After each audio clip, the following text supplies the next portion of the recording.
Hi friends, நம்ம இப்போ என்ன பார்க்க போகிறோம்? 3க்கு 3 லைட்டிங் மட்டும் தான் பார்க்க போகிறோம். அரை அடி பாக்ஸு சுற்றி 2 சைடுமே ஃப்ளெக்ஸு வருதுங்க. 3க்கு 3ங்க. அதில் வந்து நம்ம உள்ளே வந்து ஃப்ளெக்ஸுன்னு பார்த்தீங்கன்னா ஸ்டார் மீடியா பிளாக்குன்னு ஒயிட் இருக்குது. அந்த ஒயிட்டை வந்து 2 சைடுமே சேர்த்து விட்டுருக்கோம். ஒட்டிட்டு அதில் வந்து ஸ்டிப் லைட் தான் கேட்டாங்க. டியூப் லைட் வேண்டாம்னு சொல்ல நம்ம கஸ்டமர் வந்து 2 சைடுமே ஸ்டிப் லைட்டை ஒட்டியாச்சுங்க. பசை போட்டு ஒட்டிருக்கோம். ஒட்டிட்டு அதுக்கப்புறம் செக் பண்ணி பார்க்குறோம் லைட் எரியுது அப்படின்னு பார்க்குறோம்.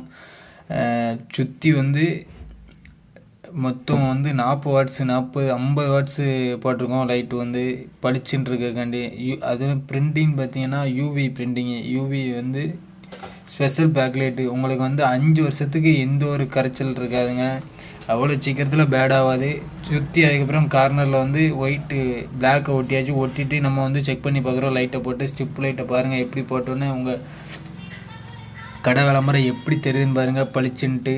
அதுக்கப்புறம் என்ன பண்ணுறோம்னா, சுற்றி இந்த பிளாக் மீடியா ஒட்டின இடத்துல அதில் வந்து ஃபுல்லாகவே நம்ம சீட் ஒட்டுதோம். அதுக்கு மேலே அரேடி சீட் ஒட்டி அதில் ஃபுல்லாக ஸ்க்ரூ அப்ளை பண்ணிவிட்டு அடுத்து கார்னர் பீஸு சுற்றி வந்து கார்னர் பீஸ் வச்சு அதுக்கப்புறம் தான் நம்ம ஃபிட் பண்ணி வந்திருக்கோங்க. ஃபிட் பண்ண எங்கன்னா நம்ம சுரண்டையில் நம்ம சிவகுருநாதபுரம் அரசு மேல்நிலைப்பள்ளி மேற்கூடி உள்ள புது பில்டிங்கில் தான் நம்ம